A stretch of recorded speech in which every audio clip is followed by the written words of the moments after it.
Hello friend, welcome to our YouTube channel. जैसे कि friends आपको पता है कि हमने क्लास 10th एनसीईआरटी मैथ का पैटर्न शुरू किया हुआ है।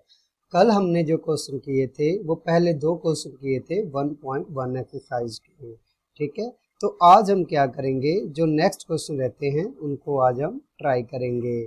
और मैं ये आपको बता देना चाहता हूँ कि जो हमने ये पैटर्न शुरू किया है एनसीईआरटी की जो बुक ली हुई है, ये बिल्कुल लेटेस्ट 2023 और 2024 से रिलेटेड है। तो मतलब ये है कि बिल्कुल फ्रेश सिलेबस है। अब गवर्नमेंट ने जो एनसीईआरटी का बुक्स हैं उनके अकॉर्डिंग ये जो सिस्टम चेंज हो चुका है, क्वेश्चन चेंज हो चुके हैं, नए पैटर्न के जो क्वेश्चन है और सिलेबस जो रिड्यूस हो चुका है उसके अकॉर्डिंग मैं आपको ये काम करवा रहा हूँ। तो जो जो क्वेश्चन अब नए एग्जाम के अकॉर्डिंग आएंगे और नए पैटर्न के अकॉर्डिंग आए, वही क्वेश्चन मैंने चूज किए हैं। तो ये ओल्ड वाला सिलेबस नहीं है, बिल्कुल न्यू सिलेबस है। तो चलो आज हम अपना आगे वाला क्वेश्चन शुरू करते हैं। तो यहाँ पर लिखा हुआ है, find the LCM and HCF of the following integer by applying the prime factorisation method. तो हमने प्राइम फैक्टराइजेशन मेथड यूज करके 12, 15 और 21, 7, 23 और 29 और 8, 9 और 25 का हमने एचसीएफ और एलसीएम पता करना है। तो फ्रेंड्स, जैसे कि आप जानते हो कि कल हमने प्राइम फैक्टर यूज करके एलसीएम और एचसीएफ पता किया था, तो वैसे ही हम आज भी ये वाले मेथड यूज करके हम एलसीएम करेंगे। तो पहला जो हमारा पार्ट है वो है 12, 15 और 21 का हमने एलसीएम निकालना है। तो हम यहाँ पर लिख लेते हैं फर्स्ट पार्ट 12, 15 और 21। इसका हमने एचसीएफ और एलसीएम निकालना है। फर्स्ट ऑफ ऑल हम क्या करेंगे, 12 को फैक्टराइज कर लेंगे। तो 12 के फैक्टराइज करेंगे तो क्या बन जाएगा, 2 टाइम 2 टाइम 3।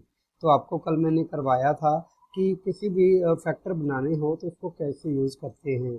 15 को भी हम अगर फैक्टराइज करेंगे तो ये बन जाएगा 3 टाइम 15। अब 21 को हम फैक्टराइज करेंगे तो ये बन जाएगा 3 टाइम 7। तो इसका जो एचसीएफ रहने वाला है वो एचसीएफ क्या रहेगा, हम बड़े ध्यान से देख सकते हैं कि तीनों में ना 3 जो है वो तीनों में कॉमन आ रहा है। तो 3 हमारा क्या रहने वाला है, एचसीएफ रहने वाला है। ठीक है फ्रेंड्स, जैसे कि मैंने आपको कल बताया था कि जो कॉमन होता है वही हमारा फैक्टर बन जाता है।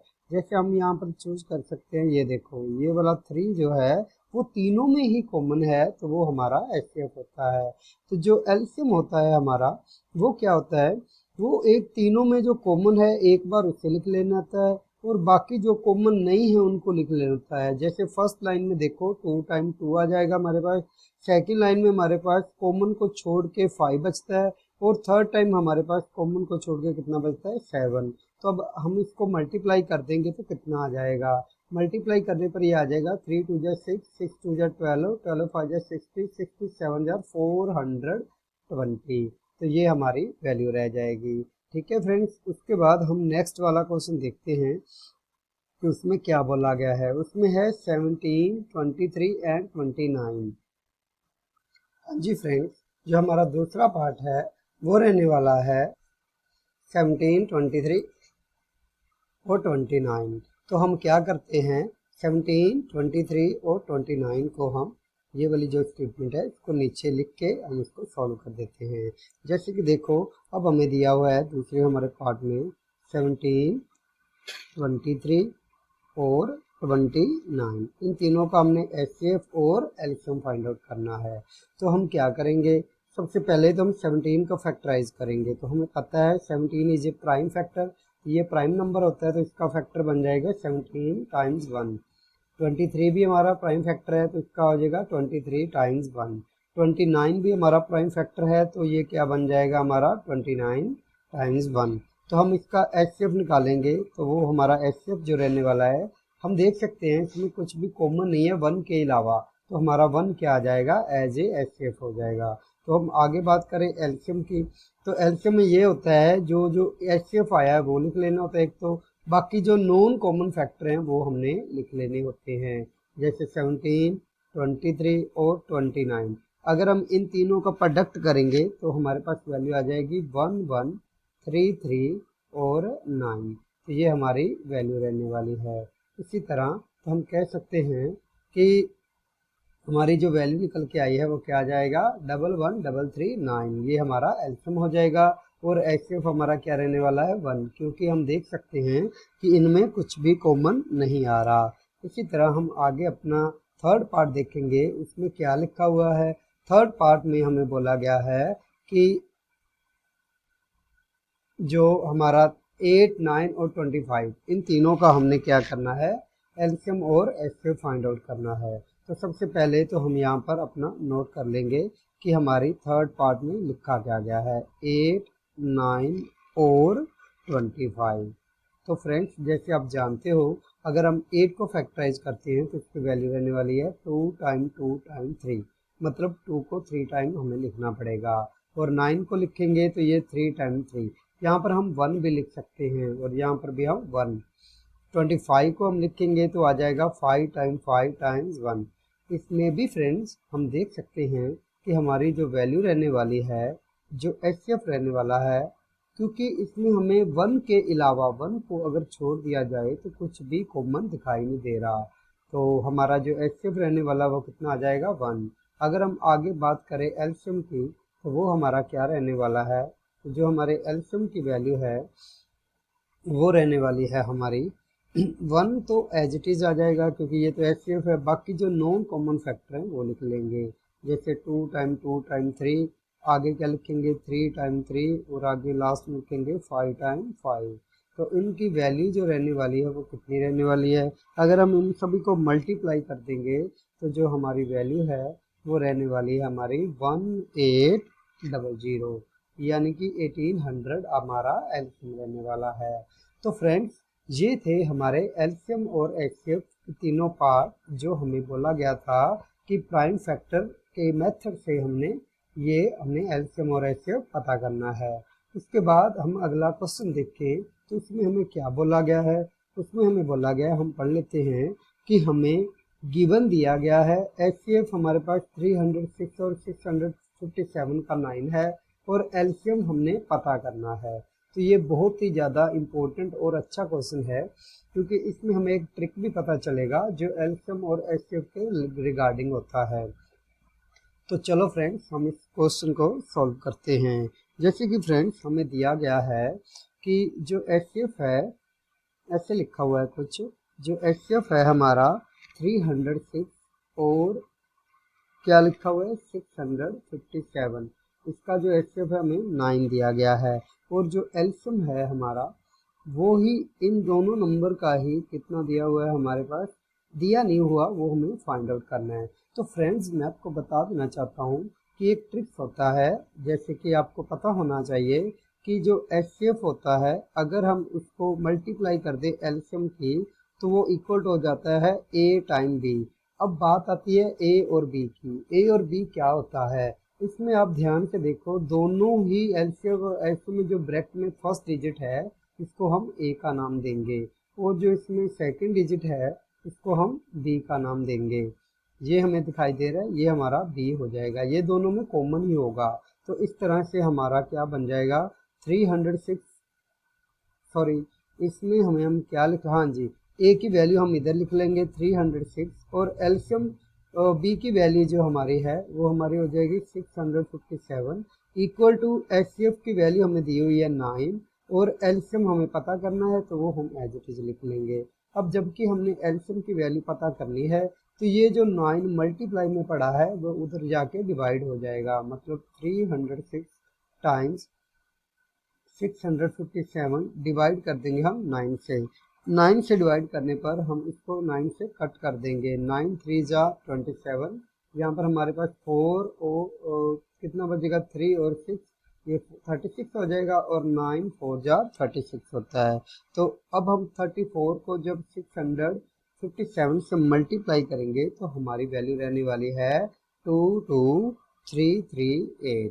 तो ये हमारी मल्टीप्लाई करके वैल्यू आ जाएगी। ये क्वेश्चन काफ़ी ज़्यादा इम्पोर्टेंट है, क्योंकि इसमें हमें दो चीज़ों का पता चला है। एक तो हमें ये पता चला है कि जो एचसीएफ और एल्शियम का प्रोडक्ट होता है वो ए टाइम्स बी हो जाता है, यानी कि दोनों जो वैल्यूज दी हुई हैं जिनका हमने एचसीएफ और एलसीएम पता करना है उन दोनों के प्रोडक्ट के इक्वल हो जाता है।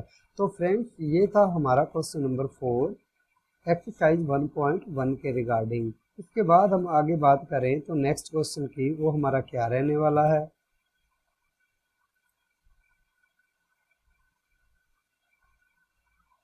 हाँ जी फ्रेंड्स, जो हमारा नेक्स्ट क्वेश्चन है वो रहने वाला है check whether 6 raised power n can end with the digit 0 for any natural number n। हाँ जी फ्रेंड्स, इसमें हमें बोला गया है कि अब हमने ये पता करना है कि 6 रेज़्ड पावर n क्या ऐसा नंबर है जो कि एक नेचुरल नंबर 0 पर ख़त्म हो जाए, और वो नंबर दोनों क्या होने चाहिए, नेचुरल। तो ये भी क्वेश्चन बड़ा अच्छा और बड़ा इंपॉर्टेंट है, काफ़ी बच्चों को इस क्वेश्चन को समझने में ही दिक्कत आती है। तो मैं आपको बता देना चाहता हूँ, जैसे कि हमें दिया गया है 6 की पावर n दी हुई है ना। तो हमने क्या करना है, हम ना 6 के फैक्टर बना लेंगे, तो वो एक 2 राइज 2 टाइम 3 हो जाएंगे कि पावर n। हम लिखेंगे ये 0 नहीं बनेगा। उसका कारण क्यों है, ये क्यों नहीं 0 बनेगा, क्योंकि यहाँ पर जो दो डिजिट है ना वो किस फॉर्म में होने चाहिए, 2 टाइम 5। अगर हमने किसी भी नेचुरल नंबर को लेना है और वो उनको एंड करना है 0 पर, तो वो दो ही फैक्टर होते हैं, जैसे 2 और 5। तो इन दोनों को फैक्टर बनते हैं तो वो एंड पर 0 हो जाता है, उसका एंड 0 बन जाता है, अदरवाइज वो 0 नहीं बन सकता।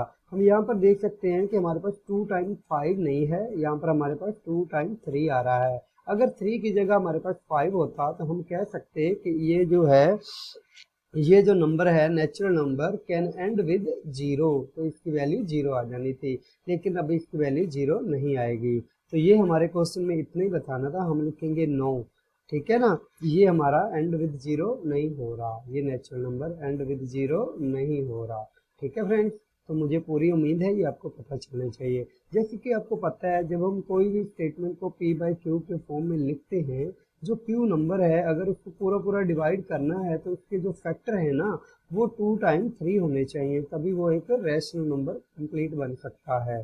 चलो फ्रेंड्स, हम अगले अपने नेक्स्ट क्वेश्चन की ओर बढ़ते हैं। हमारे नेक्स्ट क्वेश्चन में क्या बोला गया है हम देखते हैं। जैसे कि आपको पता है कि हमारे नेक्स्ट क्वेश्चन, इसमें हमें बोला गया है explain why 7 time 11 time 13 plus 13 and 7 time 6 time 5 time 4 time 3 time 2 time 1 plus 5 are composite number. तो हमें इसमें ये बोला गया है कि ये दोनों कंपोजिट नंबर क्यों है। तो मैं आपको फ्रेंड्स बता देना चाहता हूँ कि दो टाइप के नंबर होते हैं, एक होते हैं कंपोजिट और एक होते हैं प्राइम, ठीक है बेटे।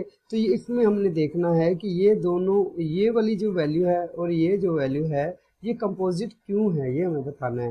जैसे कि हम यहाँ पर ये क्वेश्चन करते हैं, जैसे हमें लिखा हुआ है 7 टाइम 11 टाइम 13 प्लस 13। तो फ्रेंड्स देखो, इसमें हम 13 कॉमन ले सकते हैं। अगर हम 13 कॉमन लेते हैं तो यहाँ पर हमारा रह जाता है 7 टाइम 11 प्लस 1।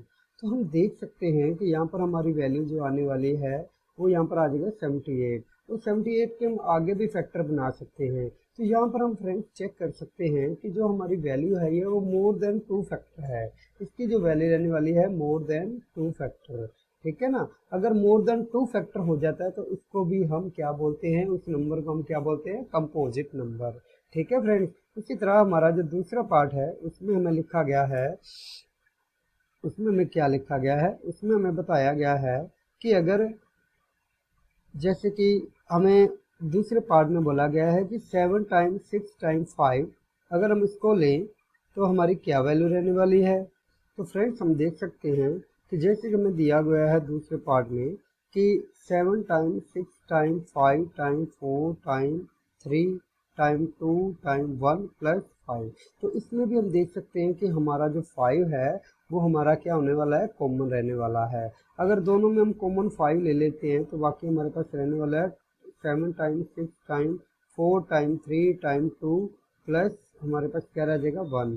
तो यहाँ पर हमारी वैल्यू, यहाँ पर हमारी जो भी वैल्यू आएगी ना उसके हमारे मोर देन 2 फैक्टर हो जाएंगे, एक तो फैक्टर ये हो जाएगा और एक फैक्टर ये बन जाएगा।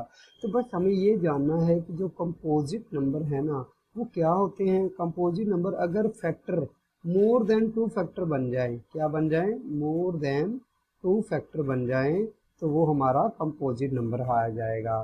तो यही हमें पूछा गया था कि ये कंपोजिट नंबर